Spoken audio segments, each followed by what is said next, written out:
Good morning, everyone, and welcome back to another episode of the Richie Hicks Jr. Sports Podcast. Happy President's Day to all. Today we are celebrating great presidents of yesteryear because, believe you me, we ain't celebrating none of them over the course of the last few. I promise you that. I got that right. With me today, as usual, my man, Mr. Idris Salam, a.k.a. Bosco from the Bronx. And on today's show, we're going to speak about the dramatic win in MetLife Stadium for our New York Rangers over the crosstown rivals from Long Island, the New York Islanders. We're going to talk about the price of fame and why Travis Kelce literally moved out of his house to get away from some of these nosy paparazzi people. Is the lack of defense at the NBA All-Star Game offensive? East and West tally the all-time points total. We're going to hit you with our second half outlook for the NBA, NFL, rumor mill, Saquon Barkley, Kirk Cousins, Jimmy G, Justin Fields, and others. Idris wants to hit a little bit about a conspiracy theory regarding fixed NFL games as well. And we're also going to talk about a D-League superstar that keeps stealing the shine from NBA players at the dunk contest. Interesting stuff all around the board. And we are going to start with Mr. Travis Kelce. This was actually revealed through his older brother, Jason, that since dating Taylor Swift, Kelce has really been dealing with a lot of the Hollywood stuff, like that musicians and, big time figures like the Michael Jacksons of the world and people of that, stature have to deal with. The Princess Diana's, may she rest in peace, those kinds of people. And he actually bought a mansion, a little more desolate. And it seems like it has, to a level, helped. But yeah, pretty crazy when you think about it. You're talking about an NFL guy. I personally believe that what they have is real. I don't think it's some kind of gimmicky nonsense. But that's quite the life change there. NFL players are famous, especially in the NFL world. In the sports world, athletes are famous. And I'm sure Kelce was famous outside of the sports world. But when you talk about Taylor Swift, you're bringing in people who don't ordinarily watch sports. And we all know the most rabid fans. I mean, sports fans we're just fanatics. We're just crazy. We're just doing crazy stuff. But we're not camping out in front of no one's house. Oh, hell no. But when you talk about artists like Taylor Swift, Beyonce, these top shelf performers, you get a different type of fan. You get you get the groupie types that do anything. They'll stand in your front yard and take off their clothes like, hey, look at me, I'm a fan of you. Hang out in the trees like when they were trying to get the first snap of OJ cuffs. Yeah, and like how when Michael Jackson put the baby out, the whole freaking country is out there. With football players, you can walk out the door, go to the store. Hey, what's up, man? What's up? But Taylor Swift, these are people who, and it's no knock against Taylor Swift. I love her hustle. I like Swift. I love the girl. But when you date Taylor Swift, you bring a whole congregation. Because you got to think, dude, when she was dating other guys, like the actors, things like that, these are people that were already kind of immersed and used to all that kind of stuff. Yeah. You know what I mean? Because even being from New York, you when you talk about sport famous or maybe hip hop famous, okay, I'll give you an example. Yeah. On Jamaica Avenue, more than a couple of times, I would run into member of the Lost Boys, Freaky Ty. Right. Coliseum Ball, places like that. And he was always the kind of dude that he never act like he was a big deal. He'd dap you up. He'd say hello. Yeah. Always talking about the music. Constantly talking about the music. That's what he lived for. His brother, who I never had the pleasure of meeting, but our boy Zay Fetty had done some work with, said that, they're just great guys. And it doesn't surprise me because, in Queens, those guys were very approachable. Another guy, unfortunately, no longer with us, and Anthony Mason. Yeah. If you ever saw Mason in the streets, always big with his fans, always down to take a still shot or sign an autograph. Just a dude that was close to home still, so to speak. And he didn't allow, the NBA fame to get to his head on that level. He was Queens through and through.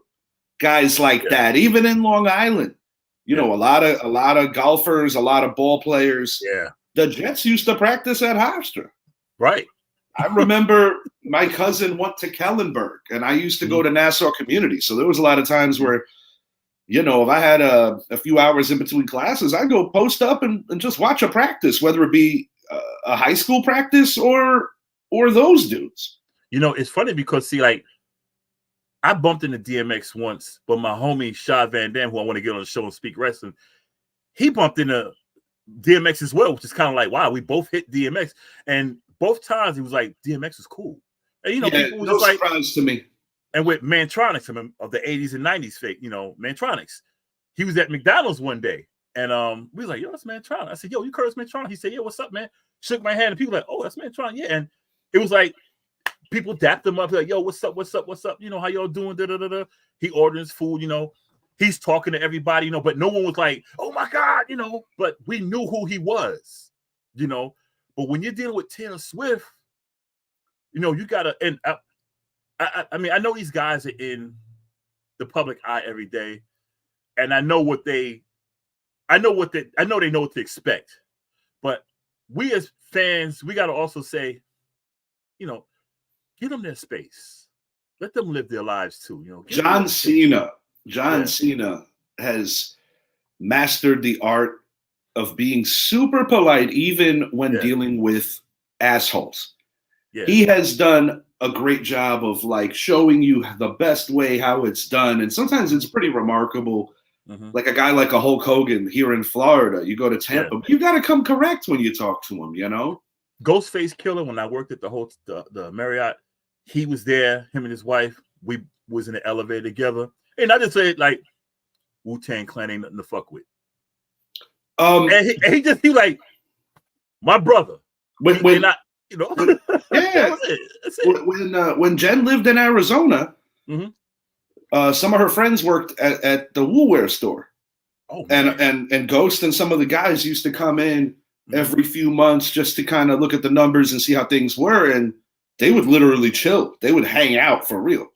Keanu Reeves, he came to the hotel. I might have told you how he came down 1 o'clock in the morning. Yeah, that's a pretty cool story. The way he is the way he is on TV, all calm. That's how he is. And me and him chatted up for a good hour and a half. He's like, "Can I get something to eat?"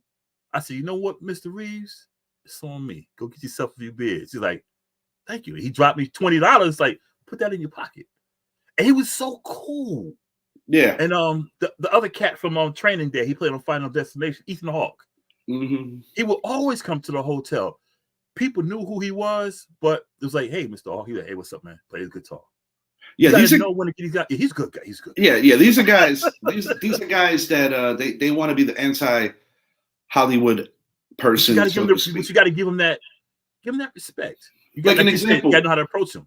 Like an example of a guy who I guess you could say was super local, but because of his star growing and because of his business ventures, actually left the Bronx. He lives in Miami. I'm talking about Fat Joe. Oh, I didn't know he was in Miami. Yeah, like. Oh wow. Like, I mean, I'm sure he has spots in New York too. But I remember early 2000s, I had courtside at MSG for a preseason game between the Spurs and the Knicks. This is like literally right after Ewing was traded. So this is like the start of the post-Ewing era. Yeah. I'm in front of Allen Houston just watching him drain threes, this and that. And I hear everybody going berserk when I get up to go to the bathroom. And I thought like maybe I had paper on my Timbs or like something was weird, I'm like looking around. Unbeknownst to me, in a Detroit Lions jersey, Fat Joe, literally walking right in front of me. Damn. So head up to the bathroom, do my biz. There's a kid literally talking to Tony Sunshine about anything they need, and he can do work and this and that. And this is when the Jealous One Still Envy album was in the process of okay. You'd hear it on the K-Slay mixtapes, things of that nature. I just dapped him up real quick. Yeah. You know what I mean? Man.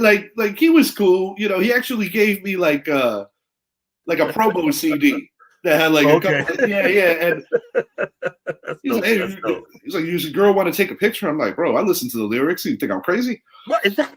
So but he appreciated my humor and not acting like anything was too serious.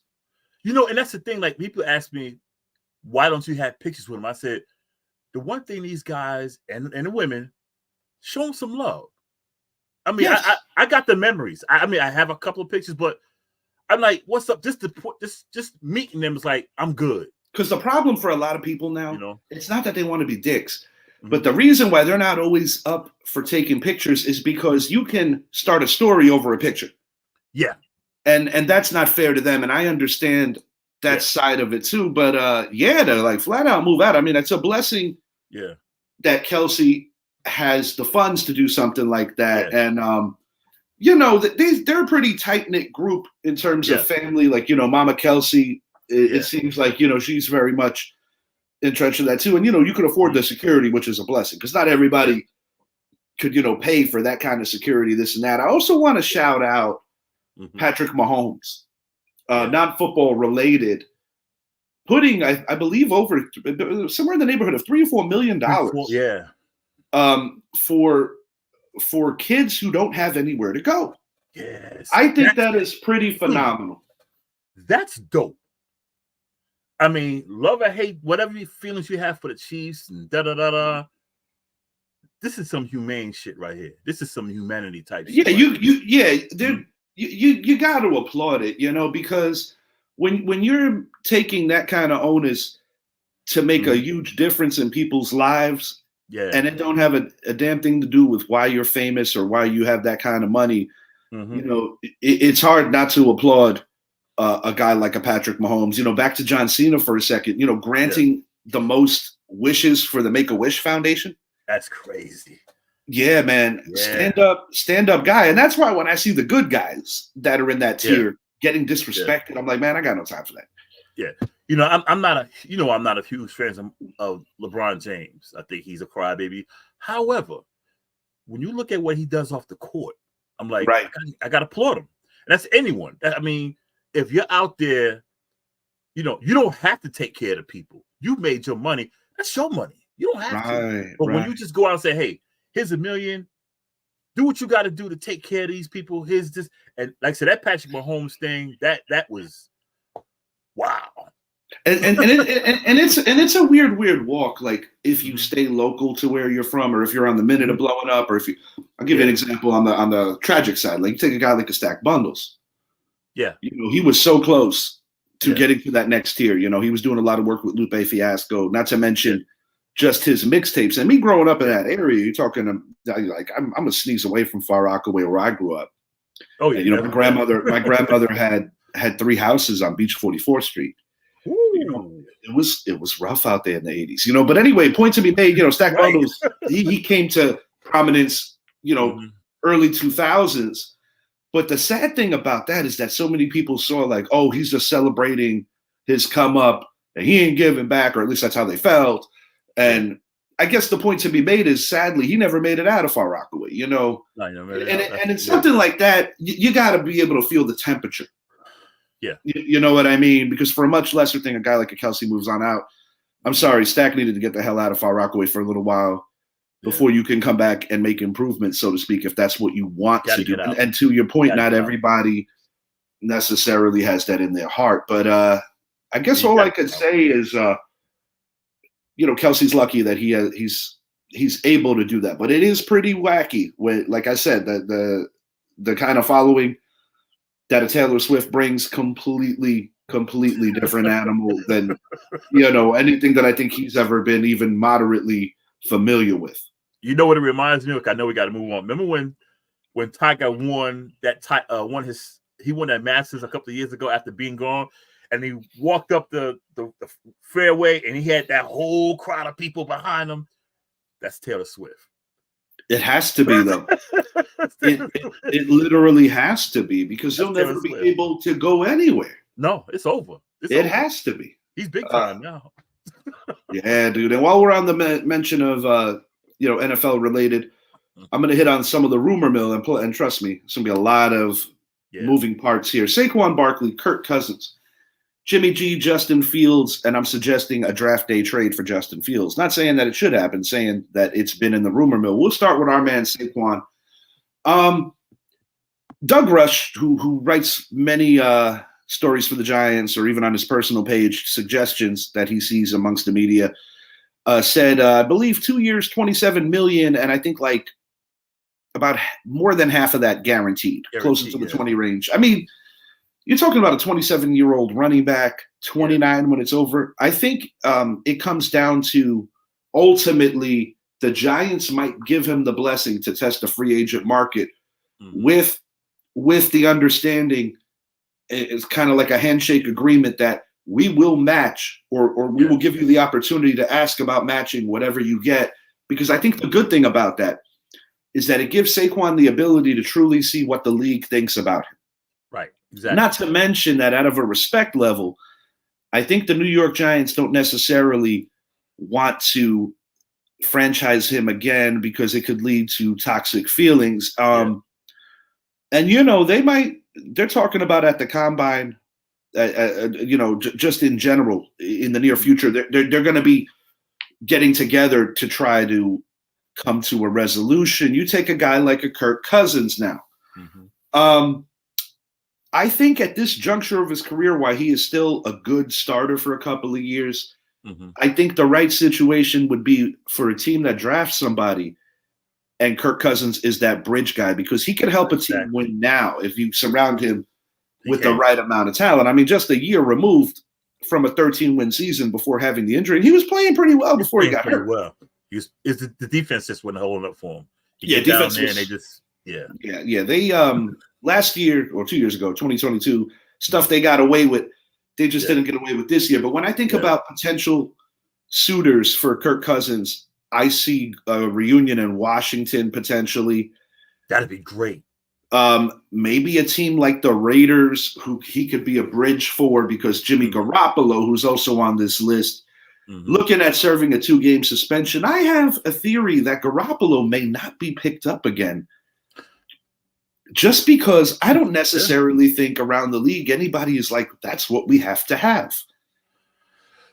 I think with Garoppolo, good quarterback, but I think at this point in his career, and he's still rather young, you know, but still, I think I see him like Baker Mayfield. Kind of. And I'd rather deal with Baker because he's younger. I think he's at that level to where now people are signing you as a backup, but you have to prove yourself.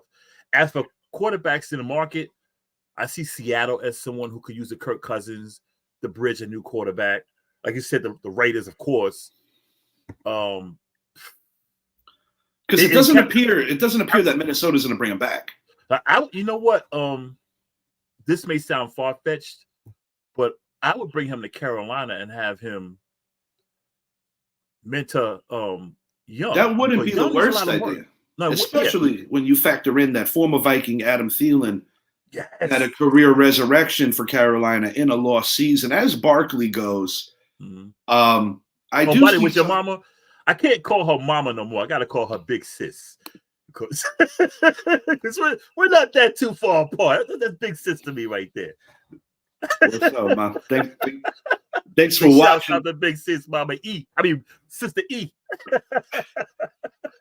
As Barkley goes, Jim Harbaugh recently stated that he would welcome Barkley on the team and that it could be a good building block. Now, Saquon also was quoted as saying, you know, he wouldn't necessarily turn down the opportunity to play in an offense like that. And he's supposed to say that. He's marketing himself. He's supposed to give the Giants something to think about.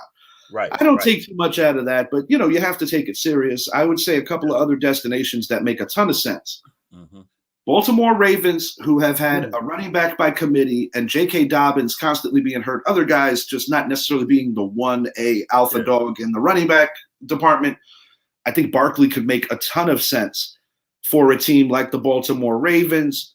And as much as you want to cringe, you still have to consider the Dallas Cowboys, the Philadelphia Eagles as well. I personally think that Barkley will ultimately be retained by the Giants, but there's going to be a couple of sweaty moments, kind of like when we had to let Aaron Judge test the market, and worry as fans. I think that's just part of it.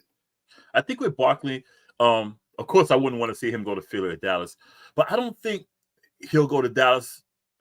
I don't think he'll go to Dallas because he could never be embraced by New York ever again, for one thing. Philly's a little more forgivable, even though the rivalry is so heated. Yeah, and see, with Dallas, it's a salary cap thing also. He played college ball in the Keystone State. You got to keep that into consideration. And see, with Dallas, a financial standpoint, you got to pay Dak. Mike is coming up. CD's coming up. I know, pretty sure Pollard is gone, but you got Diggs coming up, all for money. I personally think that Derrick Henry is more likely to go to Dallas. That's just my opinion. I think he's going to the Texans, man. Texans would be an interesting look too, because then you could mix and match him with the likes of a Devin Singletary and a Damian Pierce. And Singletary outplayed Pierce. After Pierce had the nice rookie year, he did. Singletary outplayed him. I do want to hit on this Justin Fields rumors. Personally, I think it's a 50-50 because I'm not 100% sure that the Chicago Bears are all the way in on him. This also could just be throwing smoke up there for people to get more thirsty about possibly trading the one pick. Yeah.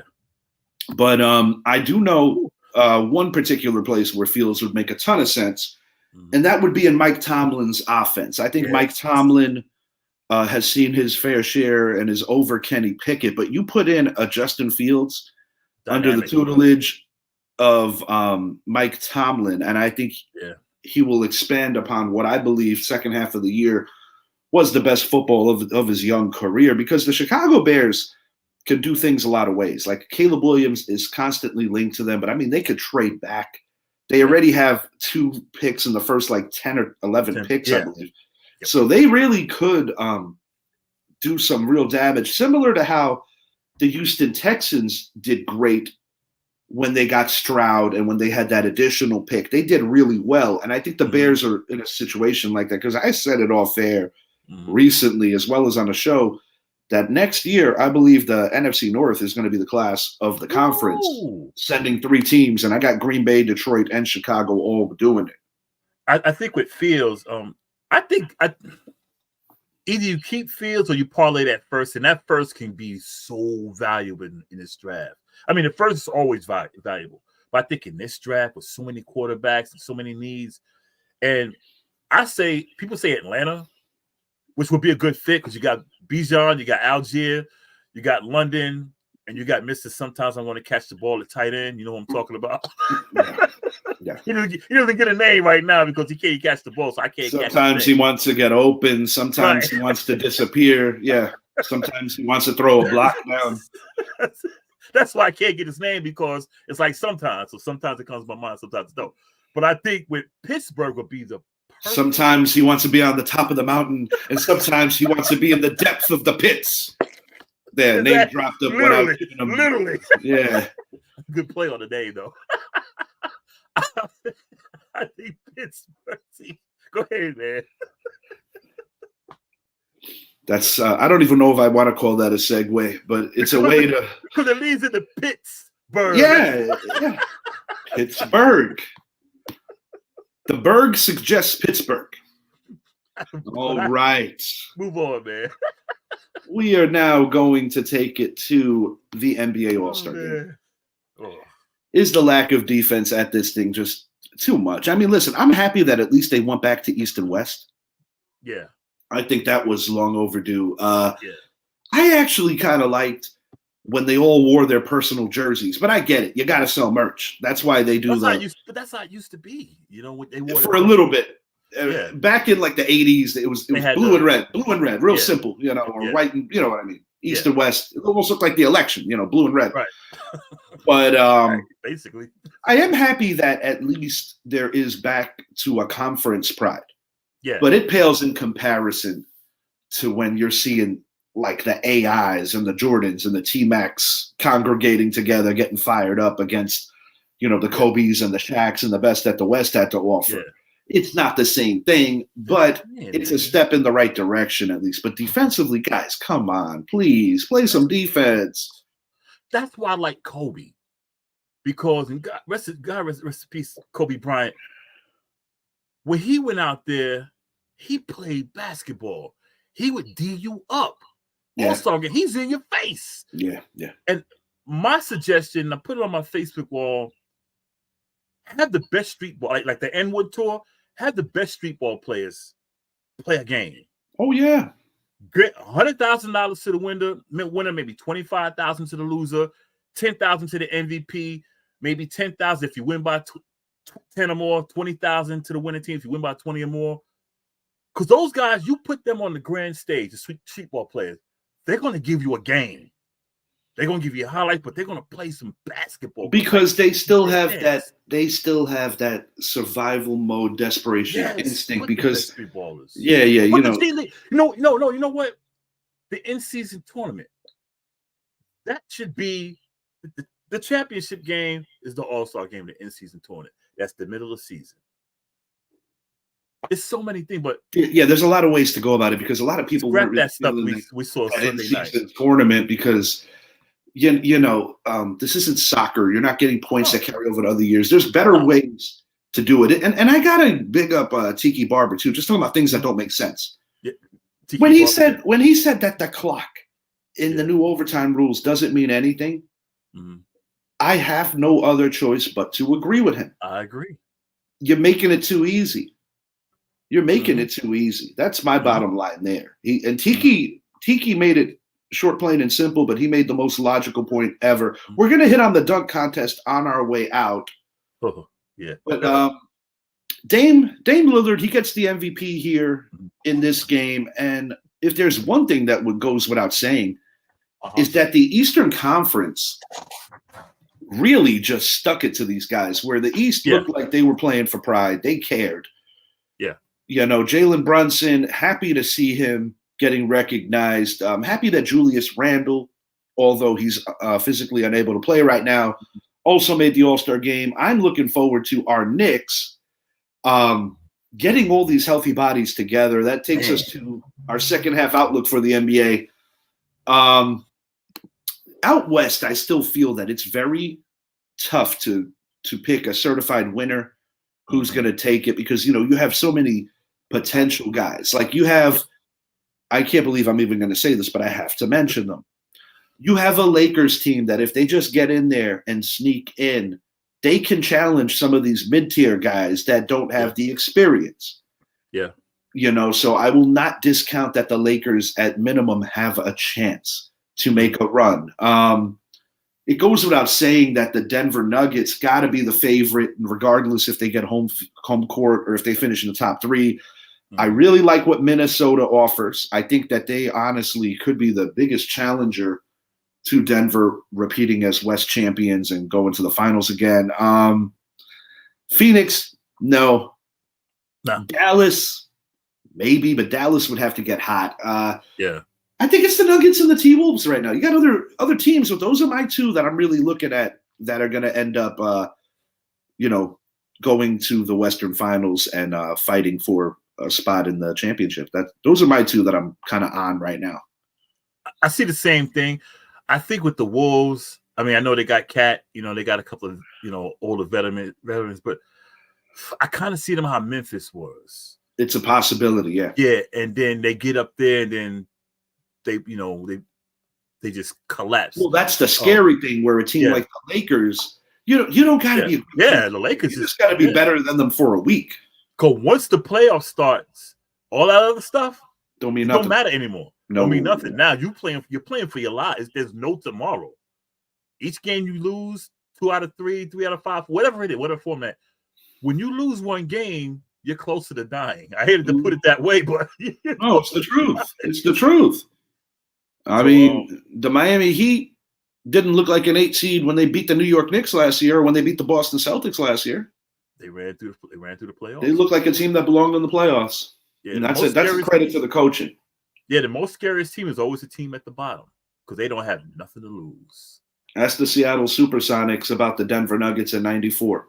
That might have been the greatest Supersonics team they've ever had. And they put them out. And I read Gary Payton's column back in one of the Seattle papers. I ran into it a couple of months back, and It was crazy. He said amongst friends that even though the Sonics were up 2-0, and mind you, this is when the first round was only 5 games. Yeah. He kept reiterating that he had a sick, ominous feeling that they were not going to win the series. He felt it. That's pretty crazy. Yeah, that Nuggets team, they balled. Not to mention that after knocking out the best team in the NBA, that year in round 2, after being down 3-0, they forced a 7th game with the Utah Jazz. Yes, they weren't playing. They when you're the low seed, you have nothing to lose because now, a lot of people expect you to do anything. A lot of people remember Ellis. A lot of people remember Mutombo, but a guy that just doesn't get enough credit when taking it back to that era of Nuggets basketball. I'm talking about former Chris Jackson, Mahmoud Abdul-Rauf. That dude, in terms of 90s basketball, was that era's Steph Curry, in my opinion. He was the closest. he played skill defense. set. Though. He was a hell of a player. But he wasn't embraced by NBA fans or American sports fans alike because of his religious beliefs. Where nowadays people would look at it and be like, "Are you serious?" Yeah, like he went through a lot. Yeah, he went through a lot. But I give him credit for standing up for what he believed in, and it wasn't even on the political spectrum, so to speak. He didn't really voice. People knew he wasn't happy with the country, but he didn't voice it out in a way like a Kaepernick. Nor did he have an engine behind him, like in Kaepernick's case, with Nike. And I do want to say one thing about Jay-Z. He's been on a domino effect of hypocritical nature. His bullshit with the Grammys. I really like that post that you made not too long ago. And listen, I want to make one thing clear. I've always been, from the music standpoint, I've always been a Jay-Z fan. He's a giant. Yes, but my thing is like, you squash so many people on your way up, and you're gonna talk this caca at the Grammys. Not to mention, dude, that after all your bullshit, then you're Mr. NFL. Bro, I'm sorry. My issue with him, and this is not to stroke Kaepernick, but my issue with him was you had this energy when Kaepernick was kneeling.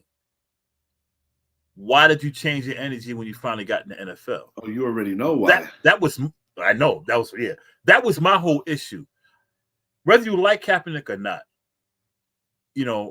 if you stand on something like Jay-Z, if you stand on something, stand by it. Don't say, okay, now that I got here, let's forget about it. Because that means you basically, and I had got into it with a Jay-Z fan on my wall. He said, well, he did this for DMX. I said, what he did for DMX, he did because he shitted on DMX. He had to make up for what he did. So I'm not taking nothing where, he did this for no. He made up for what he did wrong. There's a lot of character. There's a lot of things when you track him back from a character standpoint. Us being hip hop fans, we have good memories. Like I remember Stretch and Bobbito. When he was claiming to be the best rapper in New York, and Big L literally destroyed him. And it wasn't even that they were battling, or like how Nas got him on Eminem Killed You on Your Own Track, like with or either. My biggest turnoff with Jay-Z, if I'm gonna just take it all the way in and just call it like I see it, great artist. Yeah. Not a great rapper, so to speak. He ain't Nas, he ain't Rakim. He ain't Kool Moe Dee or any of those guys. But what I'm gonna say is that the thing with him is that the art of storytelling during the course of some of his prime years, you can listen to his albums in repeat, and that's one of his best qualities. But if I'm gonna say turnoff wise, from a character-based standpoint, I don't necessarily think he did right by Dame Dash. No. And another thing that I didn't really care for is, in lieu of Tupac's death, when Tupac was going in on the entire East Coast, and I'm not saying that Tupac was right either, because that's not what I'm insinuating. Right. Jay-Z was incredibly quiet. But you're going to go to the Apollo Theater when this man is barely cold, and you're going to release 2 different versions. The first one actually happened at the Apollo of Dead or Alive, which is an underhanded diss to a guy that you were petrified of when he was Roman. Let's not lose sight of that. At least Nas went at him. Biggie Smalls was not no punk in terms of being fearful. I think in Biggie's case, he was more just worried about things going off the handles like they ultimately did. Jay-Z, to me, I'm like, that wasn't your fight. He went in on him because guilty by association, so to speak. He was boys with Biggie. A lot of the New York guys were guilty by association, so to speak. And, Tupac loved New York. Yeah. But I mean, listen, Jay-Z's done a lot of good things too. Mm-hmm. But when it comes to that, between the way that he's like now nestled in with the NFL after all his caca, the Grammy thing, it's just a little too much. It's like, bro, like, we know who you are. Are you gonna drop any more albums? You gonna do anything that I need to hear? Like, bro, just enough, dude. I'm gonna tell you a guy who called him out a couple of years ago from Queens that Jay-Z never addressed, and this guy is still living. LL Cool J. 3 years ago, he called him out. He told him, anytime you want this, I got you. Come and get it.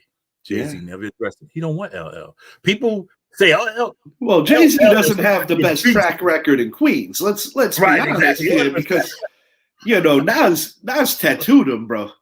I remember, man. I'm driving in my Pontiac at the time. I had just left Green Acres Mall. I'm ripping the plastic off there, threw it in my CD.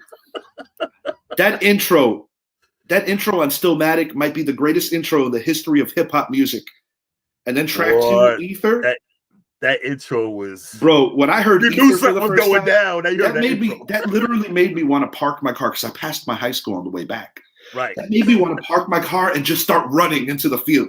When I heard Ether for the first time, you didn't need a second and a third disc like Jay-Z did, because Jay-Z had the monopoly with Hot 97. Yeah. They wouldn't even invite Nas over there. So Nas went through the old school guys like Ed Lover, Dr. Dre, guys that we grew up on 97. Right. Now at Power 105. Yes, sir. Yes, sir. When he went at Jay-Z on Ether, I was like, not to mention when he swatted him on the Rakim beat. Yeah, I was like, oh my God. I was like, I didn't know what to say because I was on the train. There was nothing to say. Rest in peace. That's what I said. Yeah, I was on the train like, oh shit. Just like when I heard about the other thing, I was like, when I the trade, I was like, with Jay, I was like, oh shit. Because don't get me wrong, the takeover was a tough one to come back from. And don't get it twisted. That's still a top 10 hip hop disc, top 12 hip hop disc. But my God, Ether, that was next level. Whoo! And from one New York rivalry to another, how about my New York Rangers? 4-1 and 5-3 deficits to beat the Islanders in overtime at MetLife Stadium. Stadium. Yeah, it's got it all. Our boy Richie Dorney was at the game yesterday. Oh, was he?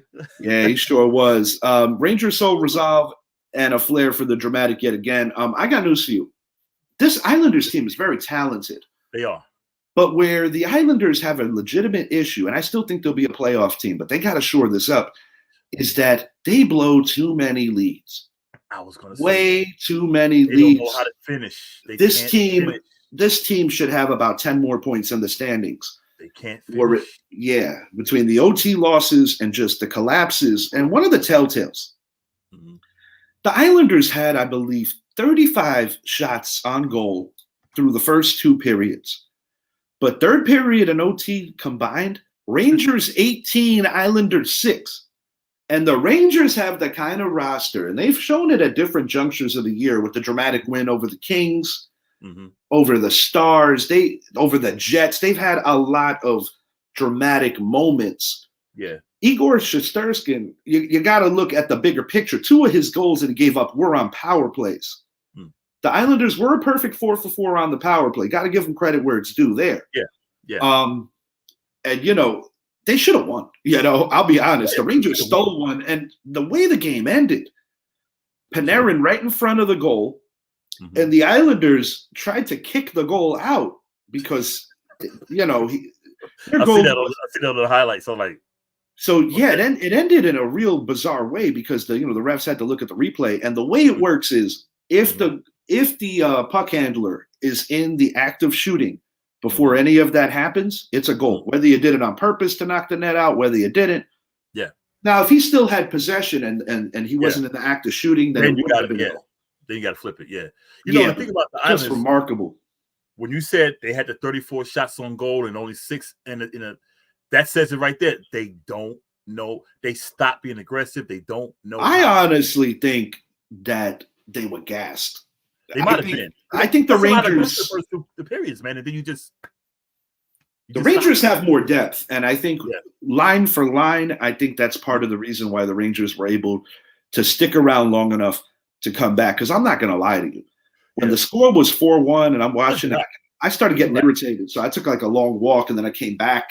But the way they stole that game was just truly remarkable. And you know, you get a little blast from the past. You know, Messier dropping the puck. Yeah, him and PK Subban. Yeah. You know that they're friends, but you know that they argue a lot. But you know they are. Yeah. And I could tell that Messier, when they were down 4-1, and he had to talk to Subban, you could tell he was just like annoyed. Yeah. Because Messier, even though, you know, he more than made his fame with the Oilers, obviously he was a celebrated Ranger. Yeah, he sure did. And you know, he has a high reverence for the Islanders too, because his Edmonton Oilers ended what could have been 5 in a row for the New York Islanders. So, you know, the Islanders got a great deal of history, but they haven't won since. The teams are like they were in the play way back then. But it was pretty cool. Like when the Rangers won with the OT goal, that they were playing our music. Yeah, technically the Rangers were OT. But to hear that music in New Jersey, when you consider our rivalry with the Devils, who I have such a deep-seated hatred for. I don't hate the Islanders, but I hate the Devils. I hate the Devils. Deep-seated. And, you know, amongst our fan base, it's just something like you have great Giant fans that are Devil fans, and it makes sense. A lot of our fan base lives in Jersey. I mean, why wouldn't they be? Yeah. You know, why wouldn't they be? And, you know, even like the different points of – I never liked it. Formerly the Colorado Rockies, because LaFontaine got traded there to the Islanders. A lot of people don't know that. A lot Pat of people LaFontaine just missed the Islander dynasty years. Yeah, a lot of people don't know. Like when they speak about the Colorado Rockies baseball team, they used to have a hockey team called the Colorado Rockies. Indeed. Out east, I want to hit on one other thing for the NBA. Until somebody proves me different, it is undeniably still the Boston Celtics. As the Rangers go, one last thing I want to say on them is they draw within 1 point of the lead in the entire Eastern Conference. They are currently tied at number 2 in the conference with the Boston Bruins, who I personally think are doing a bit of overachieving because that roster got a lot younger in the offseason. I think this is the year that the Rangers have all the answers to make a deep run to the Stanley Cup. Got a lot of depth, man. Yeah, they got the depth. I think Lavalette taking over is the right move, and that's a former Islander coach too. So it's all kind of relative. His first outdoor victory. Good morning, Ivan. Ivan's with us. Ivan D. What up, man? Yeah, man. I hear this. This is a big cry also in baseball as well. I think the players need to start. Yeah, I agree. No question. It's become a popularity contest for sure, Ivan. I think that's something that you and I share the same opinion on. Thanks for coming in, pulling up, hanging out with us for a little bit. Idris, your thoughts on the dunk contest and the D League shining? I'm saying this with humor, but I'm gonna say this. You guys, my brothers, y'all let a white guy win the dunk contest for the second year. It's Black History Month. Y'all, and I'm not gonna say the word I usually use. That's the reason why we can't have nothing. Y'all always giving stuff away to the white man. And I want to add to this. Understand one thing from this day forward. That boy got some. I got to take my hats off. Black History Month doesn't start until Richie's birthday. February 1st, ladies and gents. We are linked. Forever. But McClung, They tried to give it to what's the name for Boston. McClung showed out. He earned that. It's insane. This guy's insane. And some of this dunk contest was real sloppy. Yeah. Oh my God. This is a far cry from Neek versus Jordan and Vinsanity and Dr. J from the free throw. Brent Barry. Speaking of white dunkers, that dude was bad before the knee injuries. With the jacket on. With the jacket on. Yeah. Yeah, he didn't care. He was still wearing the warm-up. That's the only thing the LA Clippers had to look forward to was when they had gotten dunk contests, because they certainly weren't winning no basketball games back then. For a long time they weren't no good.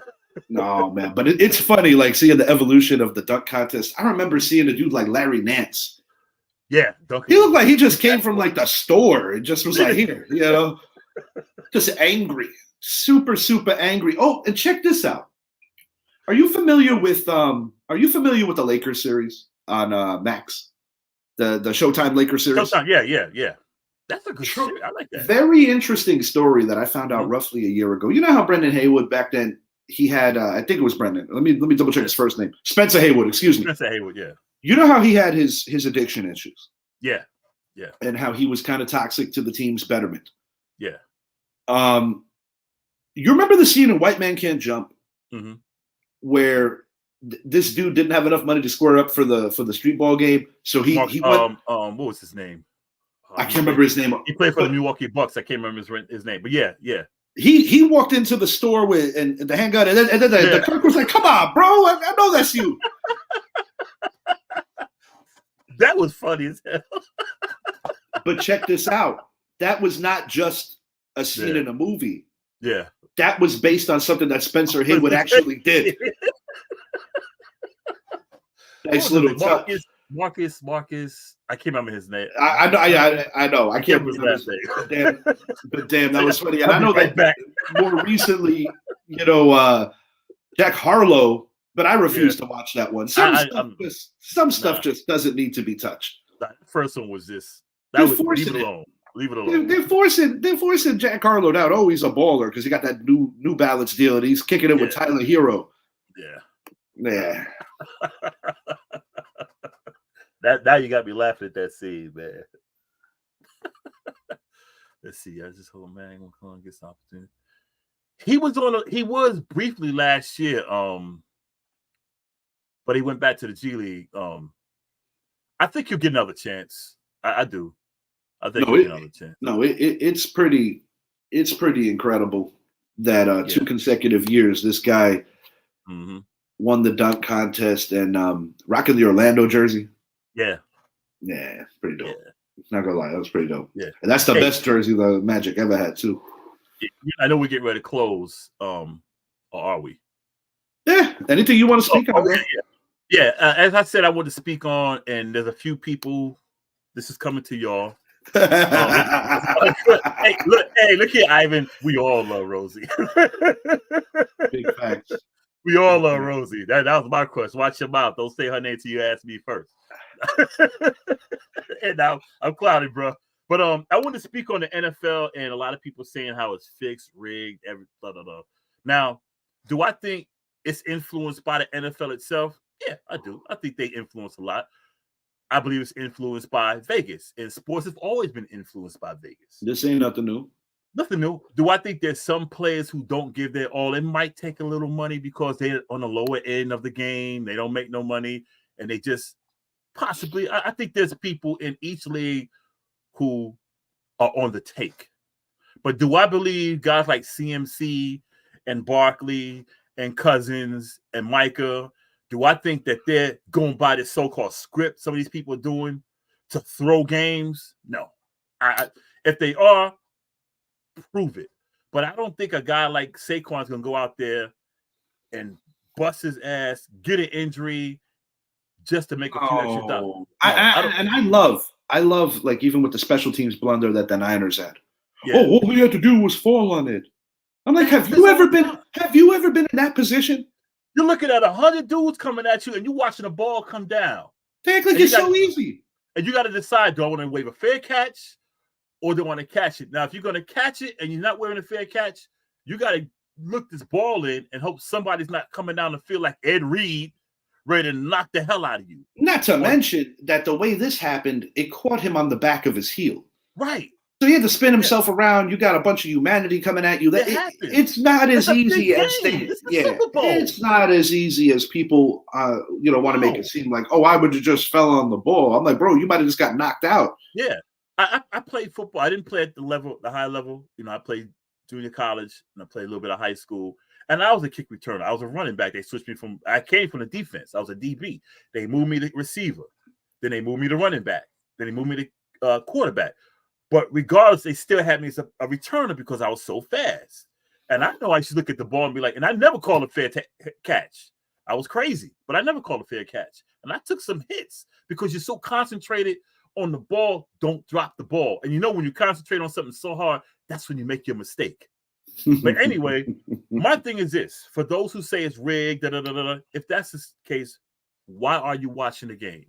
Also, if you feel it's rigged and scripted, like WWE or whatever, why are you betting? Because a lot of these guys who saying this, they make bets on the games. Why are you placing bets on a game that you know is scripted, rigged, fixed?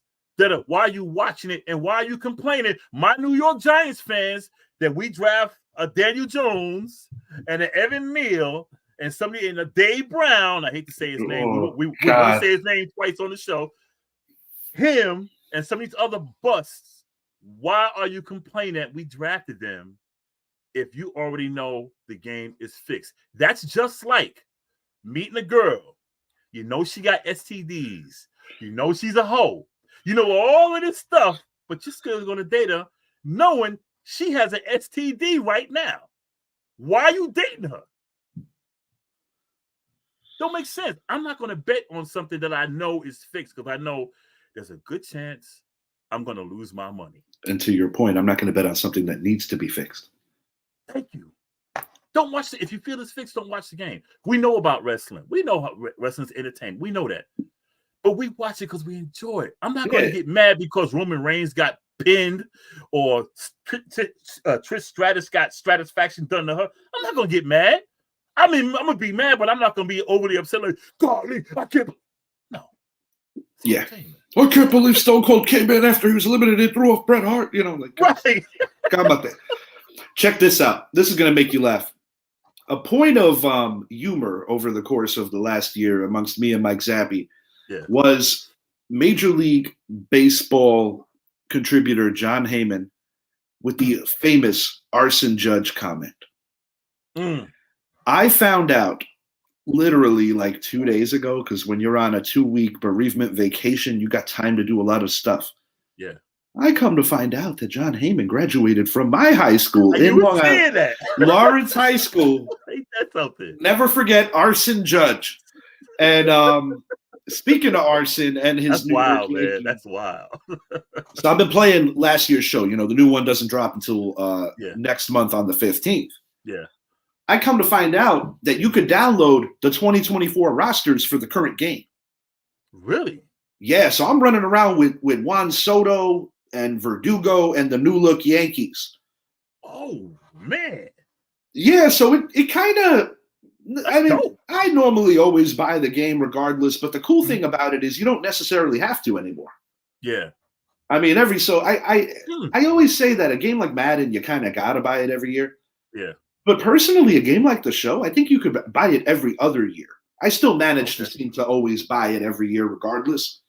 But it is interesting that you can download the newest rosters on there. I'm off to a 3-1 start. I got to get Judge going, bro. Judge is hitting he's like 1 for 13. I don't know what the deal is. He's in a bad slump. Juan Soto tied for the AL with I think 3 or 4 home runs already. Juan Soto got that stroke, bro. Yeah, lefty. Gotta get the show. Yeah, lefty in Yankee Stadium. That's like the perfect combination. Anything you want to hit on before we get out of here? Nah, I just got to download the show. Yeah, definitely. Yeah, the show's a lot of fun, man. Yeah. Show's a lot of fun. Carlos Rodon's up. Oh, this will humor you. I love baseball games, man. I'm playing with Carlos Rodon yesterday. Bum. He took one right off. That's why I was like, he took a line drive right off the head. Yeah, out for 2 weeks with a concussion. Yeah, bro, he took one right off the head. That thing bounced like to Volpe, and I almost got the guy at first. Anthony Volpe, nice source of speed there. Austin Wells doing his thing. I got him and Trevino. Yeah, you can't make that up. It was pretty damn funny. But no, the stadium detail, the rosters going all the way down to single A. Plus, they got the story mode with Jackie Robinson. Yeah. Pretty good stuff. It's just funny that you said it bounced off his head. Now he's out for a couple of weeks. Yeah, line and drive. The dude's always hurt. How are you going to get hurt in a video game by accident? You know what? The funny thing is, like, of course, I played with the Giants on Madden 24. Yeah, for sure. Let me tell you about, y'all forgive my language. Let me tell you about this bitch ass Evan Neal. I don't know about on your game. I don't even start him. You know what? I'm gonna tell you how bad he is. He kept getting freaking Tyrod Taylor and Daniel Jones. Daniel Jones is on the bench right now because he's out. Because he kept getting smashed. Negotiation time, I said, he's a 70. I said, I'm gonna keep him. I'll just put him on the backup. He asked for a 3-year deal. I think it was like $5 million a year. I said, I'm gonna give it to him. This bitch said, I can get a better deal somewhere else. And I was giving more than what he asked for. I said, you know what? Sounds like the real Evan deal. Yeah, I said, good, because your ass is gone after the season. Yeah. He's over here like, flipping hot. Like when he said flip hot dogs as opposed to how you, I was like, bro, you're an idiot. And you're in the wrong city to be that ignorant. Yeah, you're an idiot. I got Tyree Phillips, I think, over him. Whoever's on the right. Yeah, I got Tyree Phillips. It don't matter who it is. I put him in. The only thing I can celebrate about Evan Neal in the video game world is that a couple of nights ago in a jumbo package, on a play action pass, tackle eligible, he caught a touchdown from me. Really? Yeah. But don't think that he threw down a block because he was like the extra lineman who came off the bench. People didn't notice him because they didn't know he was on the field. 73 caught one for me. So trash. He's awful, dude. I'm trying to get this guy extra million in what he asked for. And he's still telling me I can get a better deal. Well, good. Graham Gano is good from 60 in that game. Yeah. Oh, did I tell you about freaking Justin Tucker kicking the damn 68-yard field goal on me? 68? He kicked the 68, still had some damn room. I said, and I got on the high, Madden thing. Yeah. He kicked that 6. I was like, he ain't gonna make this.